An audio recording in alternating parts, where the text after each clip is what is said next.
Hi guys, Charlie here from Sterling. Just here to introduce our 2022 range of 4-switch buck boost battery to battery chargers. We're doing a 12 volt to 12 volt 40 amp model.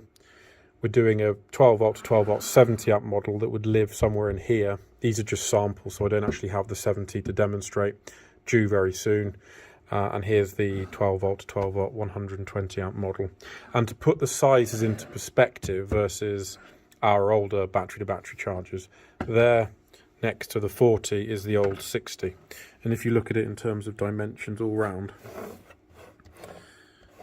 the BB1240 probably occupies about a half to a third of the volume of the BB1260. And in terms of effective output power, I had these on the test bench yesterday, you're getting approximately 630 watts on the output of the BB1260. And the effective usable output in terms of watts on the BB1240, yes, it's a lower number, is 550 watts. So 630 here and 550 watts here. So in terms of the amount of energy or power generated from size, from volume of product, the BB1240 is far superior.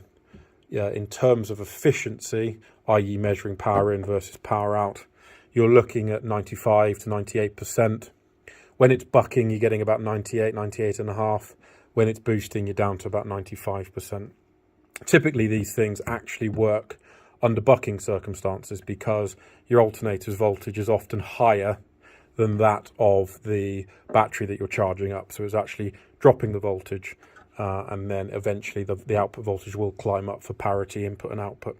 But yeah, 550 watts here and about 630 watts on the output of the BB1260. Now, the BB1270 that I don't have to show is about 950 watts or so on the output.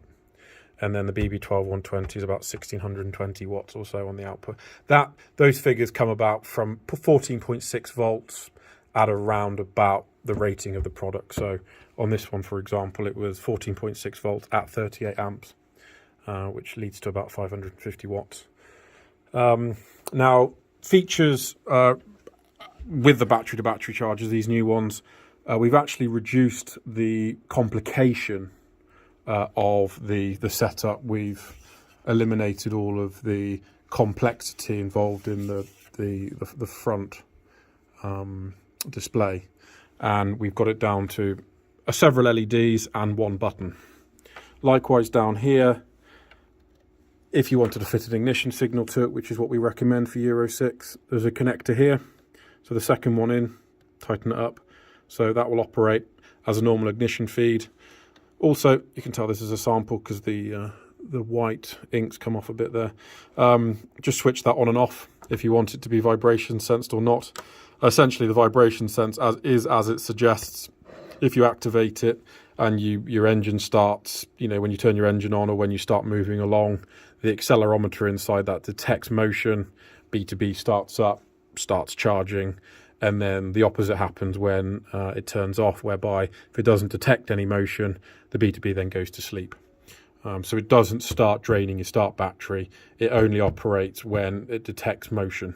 And it's not an instantaneous thing either. It demands several continual probes for it to get going. So if a car just drives past your car and it knocks it a bit, or a vehicle drives past your vehicle and it senses a small motion, it's not going to have much of an impact. The B2B won't start up and start charging. So don't worry about that.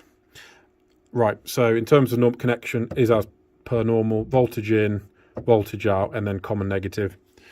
You can wire both the input negative to here and then the output negative out to the leisure battery, or you can just common up the starter battery to the leisure battery and then feed a thinner cable just to one of these connectors here, because all the current that goes through here, if you do that, is just the differential current, input and output current, the difference between the two. So that's you can wire it up either way, doesn't matter. If you wanted to wire up both the input and the output connectors to the batteries and use that as the sole means of current flow, then you'd need to use same thickness of cable as the positive. Anyway, what was I going to say next? I was going to say next that this BB1240, sorry, I'm just about to cough. This BB1240, and it's unique to the BB1240 for now, is going to have what we call bidirectional charging or reverse charging, whereby starter battery connected here, let's say leisure battery connected here. When you turn your engine off and your leisure battery has solar or wind or another battery charger charging up the leisure battery, this unit will activate once your leisure battery goes above, mid 13 volts, something like that. It will allow half the current rating of the device back to your starter battery, to the tune of around 13.4 back on your start battery. It will essentially give a float voltage back onto the starter battery at around about 20 amps. So we call it bidirectional. You can call it reverse charging. You could call it starter battery maintainer, whatever.